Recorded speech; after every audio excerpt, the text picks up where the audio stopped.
तुमचं काम आटपून घ्या, म्हणून हे अंदाज सगळ्यांना लक्षात येतं. आणि ज्यांच्या शेतामध्ये पेरणीसाठी ओल असं तर तुम्ही 12 तारखेपर्यंत पेरू शकता.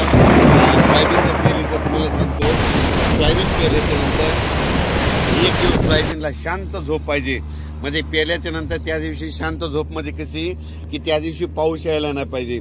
पाऊस जर पडला तर ती थापटून जाते, म्हणून एक माहीत असं म्हणून सांगितलं. पण राज्यात मात्र तुम्हाला सांगतो की 12 ते 20च्या दरम्यान मुसळधार पाऊस पडणार आहे. पण आज 7 जूनपासून राज्यात भाग बदलत पाऊस सुरू होणार आहे, म्हणून हा अंदाज लक्षात येतो. हे बीड जिल्ह्यातलं आरणगावचं इथे साठवण तलाव आहे, 80% भरला आहे. आणि आता ह्या 12 ते 20मध्ये मात्र 100% भरून जाणार आहे. आणि यावर्षी बीड जिल्ह्यामध्ये जिथे जिथे छोटे छोटे तलाव आहे सगळे भरून खडे देखील फुटणार आहे. सगळ्या विहिरीमधून वरून पाणी वाहणार आहे. म्हणून हे बीड जिल्ह्यासाठी आनंदाची बातमी. कारण की ज्या ज्या वर्षी मान्सून पूर्वेकडून येतो ना त्यावर्षी सगळ्यात जास्त पाऊस बीड जिल्हा, नगर जिल्हा, धाराशिव, लातूर